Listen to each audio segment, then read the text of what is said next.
Pernahkah kalian membayangkan saat tubuh kalian memuntahkan darah dan paku di tengah malam? Ternyata di saat yang sama. Yuk subscribe dulu untuk melanjutkan videonya, komen pendapatmu dan dari mana kalian menonton, lalu like dan share ya. Terima kasih. Sejak memasuki tahun kelima pernikahan kami, ada sesuatu yang perlahan berubah. Awalnya aku mengira itu hanya perasaanku saja. Suamiku yang selama ini selalu hangat dan perhatian mulai bersikap berbeda. Ia masih pulang ke rumah, masih menyapaku dengan senyum tipis. Tetapi senyum itu terasa dipaksakan. Tatapannya tak lagi seteduh dulu. Setiap kali kami makan malam berdua, ia terlihat gelisah. Tangannya sibuk memainkan sendok tanpa benar-benar menyentuh makanan. Sesekali ia melirik ponselnya yang terus bergetar, lalu buru-buru membalikkan layar agar aku tidak melihat siapa yang menghubunginya. Ketika kutanya apakah ada masalah di kantor, ia hanya menjawab singkat, "Pekerjaan lagi banyak, Din.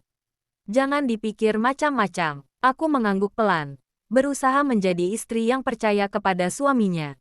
Namun entah mengapa, setiap kali ia mengucapkan kalimat itu, hatiku justru terasa semakin tidak tenang. Beberapa hari kemudian tubuhku mulai menunjukkan gejala aneh. Awalnya hanya pusing ringan yang datang setiap pagi. Aku mengira karena kurang tidur. Namun lama-kelamaan rasa pusing itu semakin menjadi. Kepalaku seperti ditekan dari segala arah.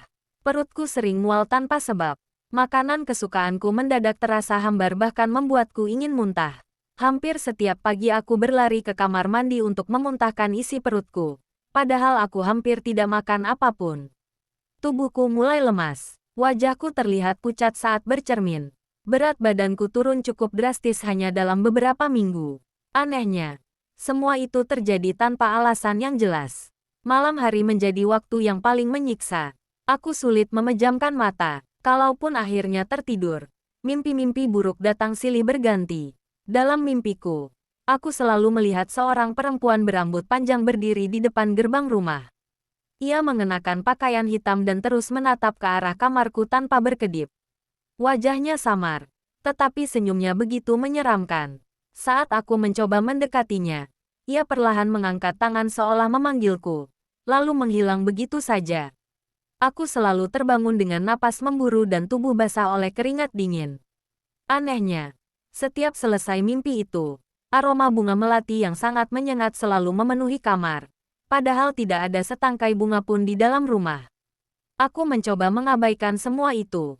Aku tidak ingin menjadi wanita yang terlalu percaya pada hal-hal mistis. Aku meyakinkan diri bahwa mungkin aku hanya sedang stres. Apalagi akhir-akhir ini suamiku memang terlihat sibuk mengurus perusahaan. Tetapi semakin aku berusaha berpikir logis, tubuhku justru semakin sering memberi tanda yang sulit dijelaskan. Kadang saat sedang duduk santai di ruang keluarga, tiba-tiba dadaku terasa sesak hingga sulit bernapas. Tanganku gemetar tanpa sebab, bahkan beberapa kali pandanganku mendadak berkunang-kunang hingga aku hampir terjatuh. Melihat kondisiku yang semakin memburuk, aku memutuskan pergi ke rumah sakit.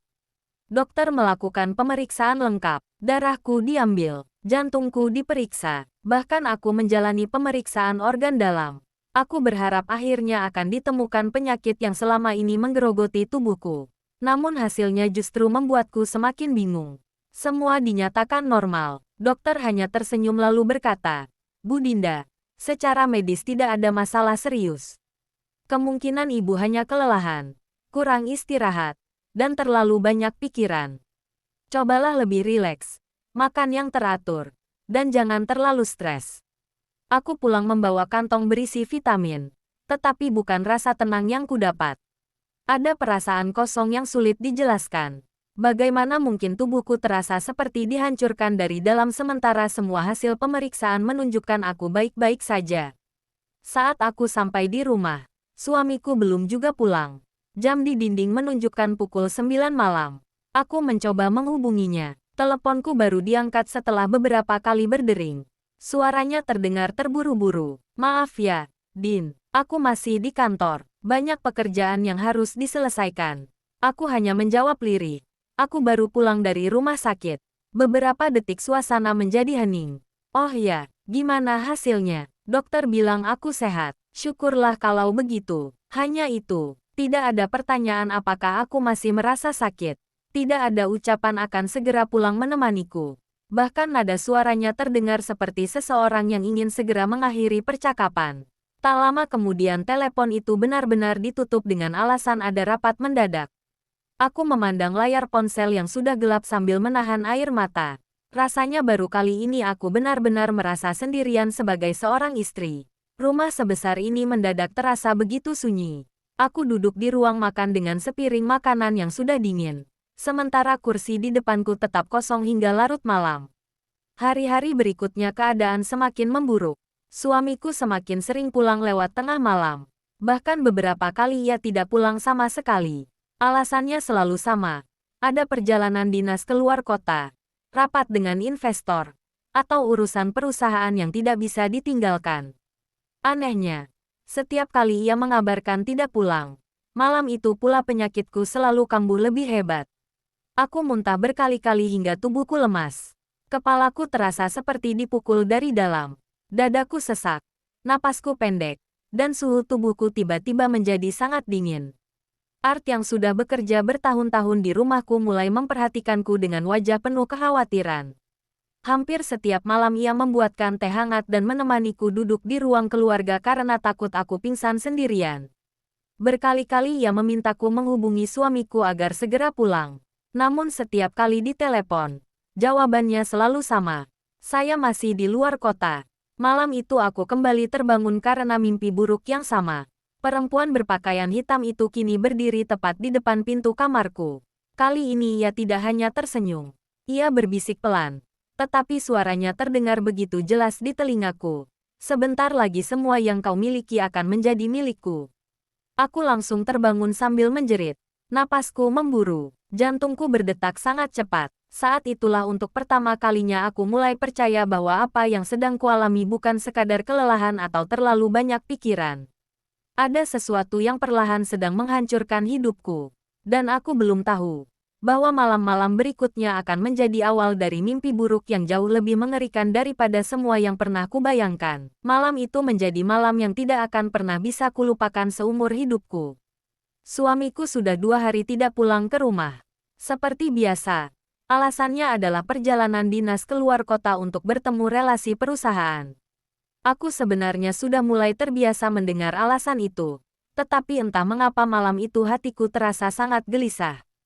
Sejak sore tubuhku semakin lemas. Kepalaku berdenyut hebat seperti dihantam palu berkali-kali. Perutku terasa melilit, napasku sesak, dan jantungku berdetak jauh lebih cepat dari biasanya. Aku mencoba memaksakan diri untuk tidur lebih awal, berharap saat bangun esok pagi semua rasa sakit itu akan hilang. Namun harapan itu justru berubah menjadi mimpi buruk. Tepat sekitar pukul 12 malam, aku terbangun karena dadaku terasa seperti diremas dengan sangat kuat. Tenggorokanku panas dan ada rasa pahit memenuhi mulutku. Aku buru-buru berlari menuju kamar mandi sambil menahan rasa mual yang luar biasa. Baru beberapa langkah, tubuhku hampir terjatuh karena pandanganku mulai gelap. Aku berpegangan pada dinding hingga akhirnya berhasil mencapai wastafel. Belum sempat aku menarik napas, darah segar menyembur dari mulutku. Aku terbatuk berkali-kali hingga air mataku bercucuran. Kupikir hanya darah yang keluar. Tetapi beberapa detik kemudian terdengar bunyi benda keras berjatuhan menghantam keramik kamar mandi. Ting, ting, ting. Dengan tangan gemetar aku menoleh ke arah lantai. Aku membeku. Di antara genangan darah, terdapat beberapa paku kecil berwarna hitam yang ikut keluar dari mulutku. Jumlahnya tidak hanya 1 atau 2, tetapi cukup banyak hingga membuat seluruh tubuhku langsung menggigil. Aku menjerit sekeras mungkin. Suaraku menggema ke seluruh rumah. Art yang sudah bekerja belasan tahun di rumah kami langsung berlari menuju kamar mandi. Begitu melihat darah dan paku berserakan di lantai, wajahnya seketika pucat. Tangannya menutup mulut, sementara matanya berkaca-kaca karena tidak percaya dengan apa yang sedang dilihatnya. Ibu, astagfirullah, ucapnya sambil memapahku keluar dari kamar mandi. Aku masih gemetar hebat, tubuhku terasa dingin, napasku tidak beraturan. Art itu terus membacakan istighfar sambil mengusap punggungku. Setelah kondisiku sedikit tenang, ia memandangku dengan wajah penuh keraguan. Seolah ada sesuatu yang ingin disampaikan. Tetapi selama ini ia memilih memendamnya. Bu, Maafkan saya kalau lancang. Aku menatapnya lemah. Saya sudah lama ingin bicara. Tapi saya takut ibu marah. Ada apa? Big, tanyaku lirih. Ia menarik napas panjang sebelum akhirnya berkata pelan. Menurut saya, ibu bukan sedang sakit biasa. Aku terdiam. Beberapa bulan terakhir saya sering merasa rumah ini berbeda. Kadang malam-malam terdengar suara langkah kaki di halaman. Padahal waktu saya lihat tidak ada siapa-siapa. Beberapa kali saya juga menemukan tanah yang seperti baru digali di dekat pagar belakang. Saya tidak berani cerita karena takut ibu menganggap saya mengada-ada. Bulu kuduku langsung berdiri. Belum sempat aku menjawab. Ia kembali melanjutkan ucapannya. Yang paling membuat saya curiga adalah setiap kali Bapak bilang sedang keluar kota, penyakit ibu selalu bertambah parah. Seolah ada sesuatu yang mengikuti setiap langkah Bapak. Aku mulai menangis. Selama ini aku berusaha berpikir logis. Aku menolak percaya pada hal-hal di luar nalar. Namun melihat paku yang keluar dari mulutku beberapa menit lalu, aku tidak lagi mampu menyangkal kemungkinan yang selama ini selalu kuhindari. Artku menggenggam tanganku erat. Bu, saya pernah mendengar cerita dari sopir perusahaan. Aku langsung menoleh. Cerita apa? Saya sebenarnya tidak sengaja mendengarnya. Mereka sering membicarakan seorang perempuan muda di kantor. Katanya perempuan itu selalu dekat sekali dengan Bapak. Kemana-mana mereka sering bersama. Bahkan kalau ada perjalanan dinas, perempuan itu hampir selalu ikut. Dadaku kembali sesak. Siapa perempuan itu? Kalau tidak salah, sekretaris pribadi Bapak. Ruangan mendadak terasa sunyi. Aku mencoba tertawa kecil untuk menutupi rasa takutku. Mungkin hanya urusan pekerjaan. Namun Art itu menggeleng pelan. Saya juga berharap begitu, Bu. Tapi para sopir bilang hubungan mereka sudah menjadi pembicaraan di kantor. Banyak yang pernah melihat mereka makan malam berdua setelah jam kerja. Bahkan beberapa kali mereka keluar dari ruang direktur ketika semua karyawan sudah pulang. Air mataku akhirnya jatuh tanpa bisa kutahan lagi. 5 tahun aku mempercayai suamiku sepenuh hati. Selama itu pula aku tidak pernah sekalipun memeriksa ponselnya. Tidak pernah mengikuti kegiatannya. Bahkan selalu membela namanya ketika ada orang yang mencoba menjelek-jelekkannya. Tetapi malam itu, semua kepercayaanku mulai runtuh sedikit demi sedikit. Meski begitu aku masih belum ingin mengambil kesimpulan. Aku membutuhkan bukti, bukan gosip. Keesokan paginya, diam-diam aku menghubungi seorang teman lama yang bekerja di bidang investigasi pribadi. Aku memintanya mengikuti semua aktivitas suamiku tanpa sepengetahuan siapapun. Aku ingin tahu kemana sebenarnya ia pergi ketika mengaku sedang dinas luar kota. 3 hari kemudian teleponku berdering. Bu Dinda, saya sudah mendapatkan semua yang ibu minta. Jantungku berdegup kencang. Lanjutkan. Maaf sebelumnya, Bu, tapi Bapak tidak pernah keluar kota. Duniaku seperti berhenti berputar. Lalu, di mana dia? Selama 3 hari terakhir beliau selalu bersama seorang wanita muda. Mereka beberapa kali masuk ke restoran, apartemen, dan tadi siang masuk ke hotel. Tanganku langsung lemas hingga ponsel hampir terjatuh. Tak lama kemudian beberapa foto masuk ke telepon genggamku. Foto pertama memperlihatkan suamiku sedang tersenyum sambil menggandeng tangan seorang perempuan muda berpenampilan anggun dan berpakaian sangat modis. Foto kedua memperlihatkan mereka makan malam berdua dengan tatapan yang tidak mungkin dimiliki oleh dua rekan kerja biasa. Foto ketiga membuat nafasku benar-benar berhenti. Suamiku memeluk wanita itu erat di dalam ruang direktur. Beberapa detik kemudian keduanya saling berciuman. Aku menutup mulutku agar tidak berteriak. Tangisku pecah tanpa suara. 5 tahun kesetiaan yang kujaga runtuh hanya karena beberapa lembar foto. Namun yang membuatku semakin ketakutan bukan hanya perselingkuhan itu. Di salah satu foto terakhir, perempuan tersebut terlihat mengeluarkan sebuah bungkusan kain hitam kecil dari dalam tasnya sebelum masuk ke ruang kerja suamiku. Bungkusan itu dipegang sangat hati-hati, seolah berisi sesuatu yang tidak boleh diketahui orang lain. Entah mengapa, saat melihat benda itu, bayangan paku yang keluar dari mulutku kembali terlintas di kepala. Saat itulah aku mulai yakin, penyakit aneh yang selama ini menghancurkan tubuhku mungkin bukan sekadar kebetulan. Ada hubungan antara wanita itu, perselingkuhan suamiku, dan penderitaan yang selama ini kualami. Dan aku bersumpah, sebelum rumah tanggaku benar-benar hancur, Aku akan mencari tahu siapa sebenarnya perempuan itu, dan apa yang telah ia lakukan terhadap hidupku. Sepanjang malam aku tidak bisa memejamkan mata. Foto-foto perselingkuhan suamiku terus terbayang di kepalaku. Berkali-kali aku memperbesar gambar itu, berharap ada penjelasan yang bisa membuktikan semuanya hanyalah kesalahpahaman. Namun semakin lama ku pandangi, semakin jelas pula kenyataan yang harus kuterima. Suamiku benar-benar mengkhianatiku. Pria yang selama 5 tahun menjadi tempatku bersandar kini justru memeluk wanita lain dengan penuh kasih sayang. Air mataku sudah habis. Anehnya, setelah tangisan itu reda, yang tersisa bukan lagi kesedihan, melainkan ketenangan yang sangat dingin. Aku sadar, jika aku gegabah mendatanginya sekarang, ia pasti akan mencari 1000 alasan untuk mengelak. Aku membutuhkan sesuatu yang lebih besar daripada sekadar kemarahan. Aku membutuhkan kebenaran. Keesokan paginya aku berpura-pura menjalani hidup seperti biasa. Ketika suamiku mengirim pesan bahwa ia masih berada di luar kota, aku hanya membalas singkat, hati-hati di jalan. Padahal aku tahu saat itu ia sedang berada di kantor bersama wanita yang telah merebut hatinya. Aku tidak ingin membuatnya curiga. Biarlah ia merasa semua kebohongannya berhasil. Semakin lama ia lengah, semakin mudah aku membuka semua rahasianya. Art yang selama ini setia menemaniku memperhatikan perubahan sikapku. Ia tahu aku sudah mengetahui perselingkuhan itu. Saat kami hanya berdua di dapur, ia menggenggam tanganku sambil berkata pelan, "Bu, kalau memang ibu percaya ada sesuatu yang tidak wajar, jangan ditunda lagi. Kita cari orang yang bisa membantu." Aku mengangguk perlahan. Carikan aku ustaz yang benar-benar paham, bukan orang yang mencari keuntungan. Artku tersenyum kecil. Rupanya ia sudah memikirkan hal yang sama. Ia menghubungi kerabatnya di kampung yang kemudian memperkenalkan seorang ustaz sepuh yang dikenal sering membantu orang-orang yang mengalami gangguan spiritual. 2 hari kemudian, tanpa sepengetahuan siapapun, termasuk suamiku, ustaz itu datang ke rumah kami. Penampilannya sangat sederhana. Tidak membawa benda-benda aneh, tidak memakai pakaian mencolok. Beliau hanya membawa Al-Quran yang sudah tampak usang karena sering dibaca. Wajahnya teduh, sorot matanya tenang.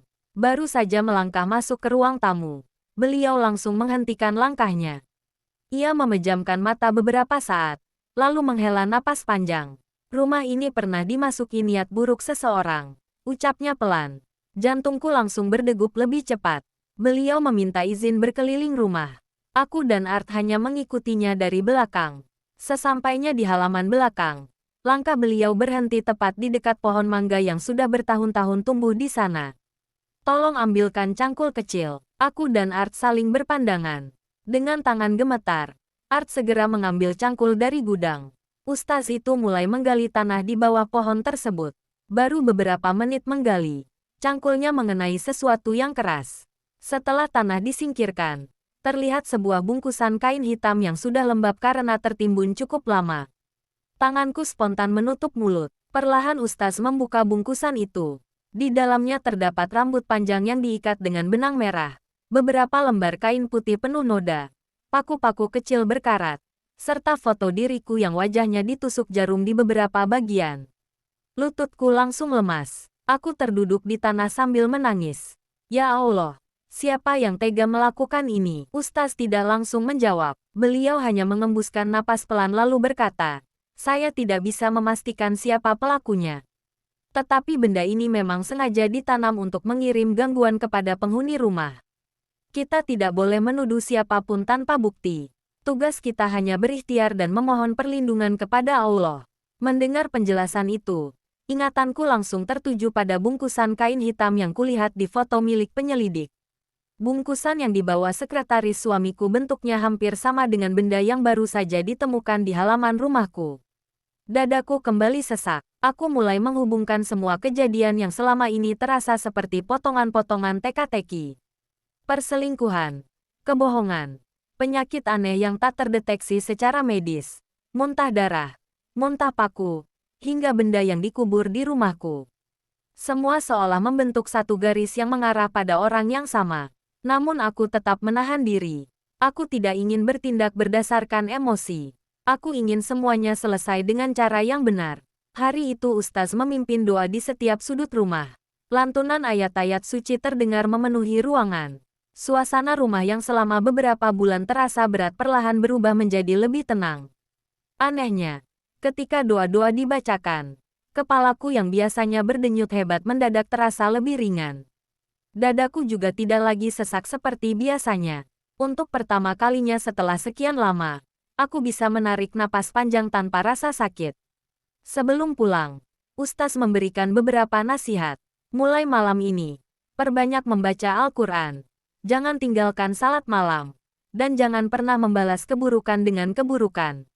Kalau memang ada orang yang berniat menghancurkan rumah tangga ibu, biarkan Allah sendiri yang menunjukkan kebenarannya.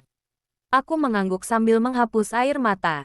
Sejak hari itu aku benar-benar mengubah rutinitasku. Setiap selesai salat, aku selalu berdoa agar diberi kekuatan menghadapi semua ujian ini. Aku tidak lagi menangisi pengkhianatan suamiku setiap malam. Sebaliknya, aku mulai mempersiapkan diriku untuk menghadapi apapun yang akan terjadi. Sementara itu, penyelidik yang kusewa masih terus mengirimkan laporan. Hampir setiap hari ia mengirim foto baru. Hubungan suamiku dan sekretarisnya ternyata semakin berani. Mereka tidak lagi sekadar makan bersama atau berjalan berdampingan. Kini mereka sering berduaan di ruang direktur hingga larut malam setelah seluruh karyawan pulang. Bahkan beberapa pegawai mulai membicarakan kedekatan mereka secara terang-terangan. Nama suamiku yang dulu dihormati perlahan berubah menjadi bahan gunjingan di kantor. Yang membuatku semakin kecewa. Di saat aku sedang berjuang melawan penyakit yang hampir merenggut nyawaku, suamiku justru menghabiskan waktunya tertawa bersama wanita lain. Ia tidak pernah tahu bahwa setiap malam aku menangis menahan sakit seorang diri. Ia juga tidak tahu bahwa rumah yang selama ini ia tinggalkan ternyata sedang menjadi tempat ditemukannya benda-benda mengerikan yang diduga sengaja ditanam untuk mencelakai istrinya sendiri. Suatu sore, suamiku akhirnya pulang setelah beberapa hari menghilang. Ia bersikap seolah tidak terjadi apa-apa. Bahkan ia sempat bertanya apakah kesehatanku sudah membaik. Aku hanya tersenyum tipis sambil menjawab bahwa aku sudah jauh lebih baik.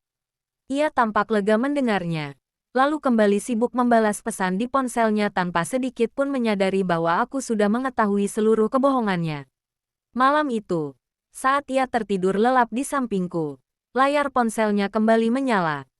Sebuah pesan masuk dari seseorang yang namanya sengaja disimpan hanya dengan satu huruf. Aku tidak menyentuh ponselnya. Aku hanya melihat sekilas isi notifikasi yang muncul di layar. Besok siang seperti biasa ya, sayang. Aku kangen. Dadaku terasa seperti ditusuk ribuan jarum. Namun kali ini aku tidak menangis. Aku hanya memandang wajah suamiku yang sedang terlelap, lalu berbisik dalam hati. Nikmatilah semua kebohongan ini selagi masih bisa. Karena sebentar lagi, semua yang kalian sembunyikan akan terbuka dengan cara yang tidak pernah kalian bayangkan. Dan aku sama sekali tidak menyadari bahwa hari pembalasan itu ternyata sudah sangat dekat. Pagi itu suasana rumahku terasa berbeda. Udara yang biasanya membuat dadaku sesak kini terasa lebih ringan. Meski tubuhku masih lemah, entah mengapa hatiku jauh lebih tenang dibanding hari-hari sebelumnya. Ustaz yang beberapa hari terakhir membimbingku melalui doa dan ruqyah datang kembali untuk melanjutkan ikhtiar terakhir. Beliau mengatakan bahwa hari itu adalah tahap penutup. Tidak ada jaminan semua masalah akan langsung selesai. Tetapi beliau meyakinkanku bahwa setiap keburukan yang dibangun di atas kezaliman pada akhirnya akan runtuh oleh kehendak Allah. Aku mengangguk pelan. Di ruang keluarga telah disiapkan air putih, mushaf Al-Quran, dan beberapa kursi sederhana. Aku duduk bersila ditemani Art yang sejak awal tidak pernah meninggalkanku sendirian. Wajahnya tampak tegang. Tetapi ia terus menggenggam tanganku agar aku tetap kuat. Ustaz memulai dengan membaca ayat-ayat suci Al-Quran. Suaranya pelan namun begitu tegas. Setiap lantunan ayat memenuhi rumah. Aku merasakan sesuatu yang sulit dijelaskan. Tubuhku beberapa kali menggigil. Dadaku terasa panas. Lalu perlahan berubah menjadi ringan. Air mataku terus mengalir tanpa bisa kutahan. Aku tidak tahu apakah itu karena rasa sakit yang selama ini kupendam atau karena aku mulai merasakan harapan setelah sekian lama hidup dalam ketakutan. Di saat yang sama, tanpa sepengetahuanku, suamiku berada di kantor. Berdasarkan laporan dari penyelidik yang masih terus mengawasinya, pagi itu hampir seluruh jajaran manajemen sedang menghadiri rapat di gedung lain. Kesempatan itu dimanfaatkan suamiku untuk tetap berada di ruang direktur bersama sekretaris pribadinya. Ruangan yang seharusnya menjadi tempat mengambil keputusan penting perusahaan justru berubah menjadi tempat mereka mempertontonkan pengkhianatan. Wanita itu datang dengan pakaian yang lebih mencolok dari biasanya. Ia menutup pintu ruang direktur rapat-rapat. Beberapa karyawan sempat melihat keduanya masuk bersama, tetapi tidak ada seorang pun yang berani bertanya. Hubungan mereka memang sudah lama menjadi bisik-bisik di kantor. Hanya saja belum pernah ada yang memiliki keberanian untuk melaporkannya. Sementara itu di rumah, bacaan ruqyah semakin kuat. Ustaz memintaku memperbanyak istighfar dan terus menyebut nama Allah. Tiba-tiba kepalaku kembali terasa sangat berat.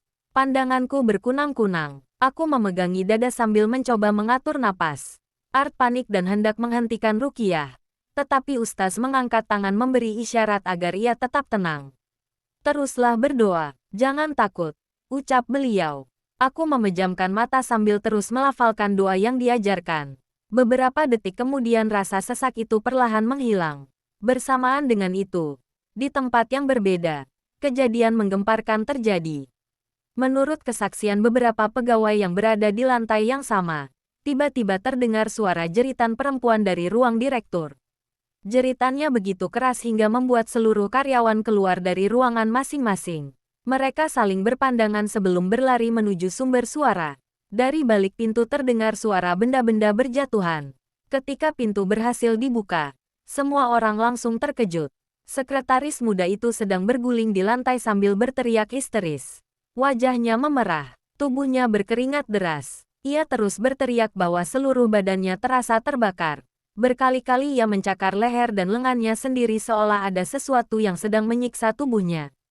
Tidak ada api di ruangan itu, tetapi ia terus menjerit meminta tolong sambil mengatakan bahwa panasnya tidak tertahankan.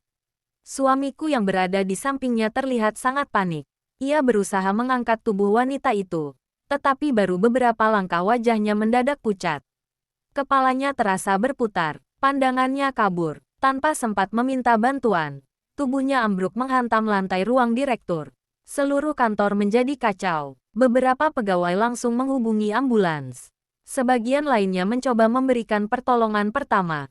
Namun sekretaris itu terus menjerit seperti kehilangan kendali. Tidak ada seorang pun yang mengerti apa yang sebenarnya sedang terjadi. Mereka hanya melihat dua orang yang selama ini diam-diam menjalin hubungan terlarang kini tergeletak tak berdaya di hadapan puluhan pasang mata. Dalam hitungan menit, berita itu menyebar ke seluruh gedung. Para pegawai mulai menghubungkan kejadian tersebut dengan kedekatan mereka yang selama ini menjadi rahasia umum. Bisik-bisik berubah menjadi pembicaraan terbuka. Nama suamiku yang selama bertahun-tahun dihormati kini disebut-sebut sebagai direktur yang berselingkuh dengan bawahannya sendiri. Ambulans akhirnya datang. Sekretaris itu dibawa keluar dengan tubuh yang masih sesekali meronta sambil menangis histeris. Suamiku juga diangkat menggunakan tanduk karena belum sepenuhnya sadar. Pemandangan itu disaksikan hampir seluruh karyawan yang berdiri memenuhi lorong kantor. Tidak ada lagi yang bisa disembunyikan. Semua mata melihat bagaimana direktur perusahaan dan sekretarisnya keluar dari kantor dalam keadaan yang sangat memalukan. Sementara itu di rumah, bacaan ruqyah semakin kuat. Ustaz memintaku memperbanyak istighfar dan terus menyebut nama Allah. Tiba-tiba kepalaku kembali terasa sangat berat. Pandanganku berkunang-kunang. Aku memegangi dada sambil mencoba mengatur napas. Art panik dan hendak menghentikan ruqyah. Tetapi Ustaz mengangkat tangan memberi isyarat agar ia tetap tenang. Teruslah berdoa, jangan takut, ucap beliau. Aku memejamkan mata sambil terus melafalkan doa yang diajarkan. Beberapa detik kemudian rasa sesak itu perlahan menghilang. Bersamaan dengan itu, di tempat yang berbeda, kejadian menggemparkan terjadi.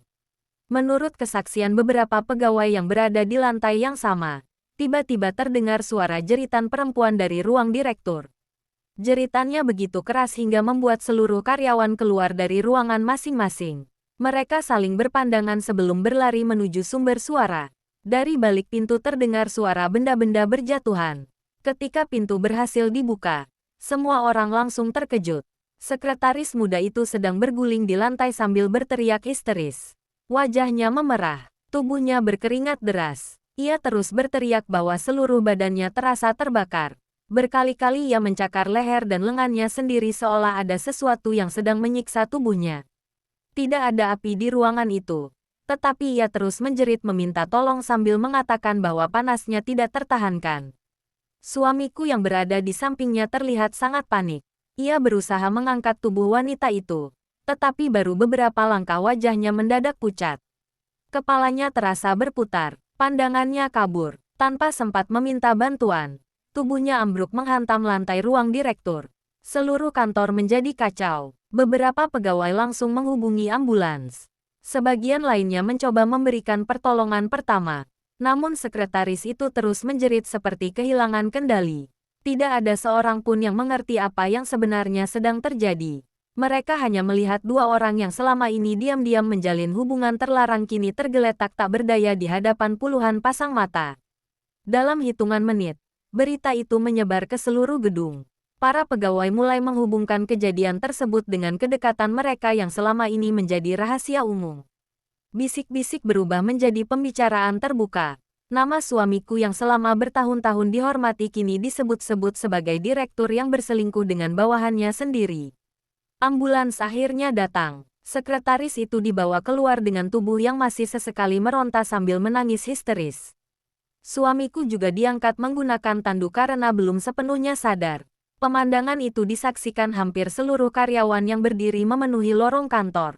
Tidak ada lagi yang bisa disembunyikan.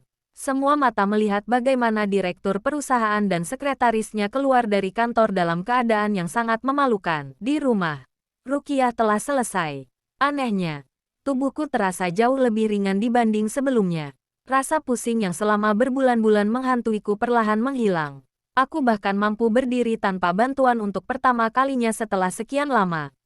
Ustaz hanya tersenyum sambil mengucapkan syukur kepada Allah. Belum sempat aku berbicara. Ponselku berdering. Penyelidik yang selama ini membantuku menghubungi dengan suara terburu-buru. Bu Dinda, baru saja terjadi keributan besar di kantor. Jantungku langsung berdegup kencang. Ada apa? Bapak dan sekretarisnya dibawa ambulans.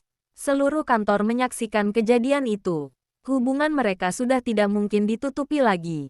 Aku memejamkan mata. Tidak ada rasa senang. Tidak ada keinginan untuk tertawa melihat penderitaan mereka. Yang kurasakan hanyalah kesedihan yang begitu dalam. Aku tidak pernah berharap rumah tanggaku hancur seperti ini. Aku hanya ingin suamiku kembali menjadi laki-laki yang dulu menikahiku dengan penuh cinta. Namun kini semuanya sudah terlanjur berubah. Aku menatap langit dari jendela ruang tamu. Dalam hati aku berdoa agar Allah memberikan jalan terbaik. Apapun akhirnya nanti. Karena aku tahu, badai ini belum benar-benar selesai. Kejadian di kantor hanyalah awal. Sebentar lagi, pemilik perusahaan akan turun tangan. Dan saat itulah nasib suamiku. Wanita itu, serta masa depan rumah tangga kami akan ditentukan untuk selamanya. Seminggu berlalu sejak kejadian yang menggemparkan kantor itu. Selama beberapa hari, suamiku masih menjalani pemeriksaan di rumah sakit. Kondisinya perlahan membaik. Begitu pula dengan sekretarisnya. Sementara itu, kabar mengenai hubungan terlarang mereka sudah menyebar ke seluruh perusahaan. Apa yang selama ini hanya menjadi bisik-bisik akhirnya berubah menjadi kenyataan yang tidak bisa lagi disembunyikan. Direksi, manajemen, hingga para karyawan membicarakan satu hal yang sama. Direktur yang selama ini dihormati ternyata menyalahgunakan kepercayaan perusahaan demi menjalin hubungan dengan bawahannya sendiri. Pemilik perusahaan yang selama ini jarang ikut campur akhirnya turun tangan secara langsung. Seluruh rekaman CCTV diperiksa, riwayat absensi dicocokkan dengan jadwal perjalanan dinas. Laporan keuangan perjalanan perusahaan juga mulai diaudit. Satu demi satu kebohongan yang selama ini disusun rapi mulai terbuka. Perjalanan dinas yang selama ini dijadikan alasan ternyata berkali-kali dibatalkan, tetapi tetap dilaporkan seolah benar-benar berlangsung. Beberapa karyawan juga memberikan kesaksian bahwa mereka sering melihat suamiku dan sekretarisnya menghabiskan waktu berdua di ruang direktur setelah jam kerja berakhir. Tidak ada lagi yang bisa dibantah. Bukti yang terkumpul terlalu banyak. Pihak perusahaan akhirnya menggelar rapat khusus. Setelah mempertimbangkan seluruh fakta yang ada, keputusan pun dijatuhkan. Suamiku resmi diberhentikan dari jabatannya sebagai direktur karena melanggar etika perusahaan dan menyalahgunakan wewenang. Sekretaris yang menjadi selingkuhannya juga langsung dipecat pada hari yang sama. Dalam hitungan menit, jabatan yang dibangun selama bertahun-tahun lenyap begitu saja. Nama yang dulu disegani kini berubah menjadi cerita pahit yang dibicarakan di setiap sudut kantor. Ketika mendengar kabar itu, aku hanya duduk diam di ruang tamu. Tidak ada sorak kemenangan, tidak ada rasa puas. Aku hanya menatap secangkir teh yang sudah dingin sambil mengingat kembali perjalanan rumah tangga kami sejak awal menikah. Aku masih ingat bagaimana suamiku dulu berjanji akan menjagaku dalam keadaan apapun. Aku masih ingat perjuangan kami membangun kehidupan bersama dari nol hingga akhirnya ia dipercaya menduduki jabatan tinggi di perusahaan. Semua kenangan itu kini terasa seperti potongan kaca yang menusuk hati setiap kali kuingat. Sore harinya, suara mobil berhenti di depan rumah. Aku melihat dari balik jendela. Suamiku turun perlahan. Tidak ada lagi jas mahal yang selalu melekat di tubuhnya. Tidak ada lagi langkah tegap penuh percaya diri. Bahunya terlihat jatuh. Wajahnya kusut. Matanya sembab seperti orang yang sudah berhari-hari tidak bisa tidur. Ia berdiri beberapa saat di depan pintu rumah. Seolah tidak memiliki keberanian untuk masuk. Aku membuka pintu tanpa mengucapkan sepatah kata pun. Begitu melihatku, ia langsung menundukkan kepala. Dinda, maafkan aku. Suaranya terdengar parau. Aku tetap diam. Ia melangkah masuk beberapa langkah sebelum akhirnya berlutut di hadapanku. Air matanya jatuh tanpa mampu ditahan. Aku sudah menghancurkan semuanya. Aku menghancurkan rumah tangga kita, pekerjaanku, kepercayaan semua orang. Dan yang paling besar, aku menghancurkan hatimu. Aku masih tidak menjawab, bukan karena aku tidak ingin berbicara, tetapi karena aku benar-benar tidak tahu harus mengatakan apa. Permintaan maaf memang bisa diucapkan dalam hitungan detik, tetapi luka yang ditinggalkan pengkhianatan tidak mungkin sembuh hanya dengan beberapa kalimat penyesalan.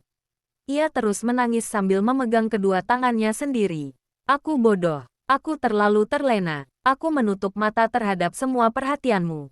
Saat kamu sakit, aku justru sibuk bersama perempuan lain. Saat kamu membutuhkan suamimu, aku malah meninggalkanmu sendirian. Aku pantas menerima semua ini. Mendengar pengakuannya, dadaku kembali terasa sesak. Bayangan saat aku muntah darah dan paku. Malam-malam panjang ketika aku menangis sendirian. Hingga saat aku harus menghadapi rasa takut tanpa kehadiran suami. Semuanya kembali berputar di dalam pikiranku. Aku menarik napas panjang. Aku tidak tahu apakah suatu hari nanti aku bisa memaafkanmu. Kalimat itu membuatnya semakin tertunduk. Tapi hari ini, aku belum mampu melupakan apa yang sudah kamu lakukan. Ia mengangguk pelan. Tidak ada lagi pembelaan. Tidak ada lagi alasan pekerjaan, perjalanan dinas, ataupun rapat penting. Semua topeng yang selama ini ia kenakan telah jatuh. Sejak hari itu suasana rumah berubah total. Kami masih tinggal di bawah atap yang sama. Tetapi tidak lagi seperti pasangan suami istri yang dulu saling tertawa setiap pagi. Kami lebih banyak diam. Jika berbicara, hanya seperlunya. Aku masih menjalankan kewajibanku sebagai istri. Tetapi hatiku belum mampu kembali percaya. Sementara suamiku mulai menjalani hari-harinya tanpa jabatan, tanpa penghormatan, dan tanpa perempuan yang selama ini membuatnya lupa pada keluarganya. Beberapa hari kemudian, Art menghampiriku sambil tersenyum tipis. Bu, sekarang wajah ibu sudah jauh lebih segar. Sudah tidak pernah muntah lagi. Aku baru menyadari satu hal. Sejak hari ruqyah terakhir dilakukan, seluruh penyakit aneh yang selama berbulan-bulan menyiksaku benar-benar menghilang. Aku bisa makan dengan lahap. Tidurku kembali nyenyak. Mimpi-mimpi buruk itu tidak pernah datang lagi. Tubuhku perlahan pulih. Seolah beban yang selama ini menindihku ikut lenyap bersama berakhirnya semua kebohongan. Aku memandang suamiku yang sedang duduk sendirian di teras rumah. Wajahnya terlihat jauh lebih tua dibanding usianya. Penyesalan jelas tergambar di matanya. Namun aku juga sadar, tidak semua penyesalan mampu mengembalikan sesuatu yang telah hancur. Aku memilih memberi waktu. Bukan karena aku telah memaafkannya, melainkan karena aku ingin memastikan bahwa setiap keputusan yang kuambil nanti benar-benar berasal dari hati yang tenang, bukan dari amarah. Sebab aku telah belajar satu hal dari semua ujian ini. Perselingkuhan mungkin bisa merusak kepercayaan. Kebohongan mungkin bisa menghancurkan rumah tangga. Tetapi seseorang yang tetap bersandar kepada Allah akan selalu diberi kekuatan untuk bangkit, meski harus melewati luka yang paling dalam sekalipun. Dan bagaimana akhir dari rumah tanggaku setelah semua ini? Hanya Allah yang benar-benar mengetahuinya.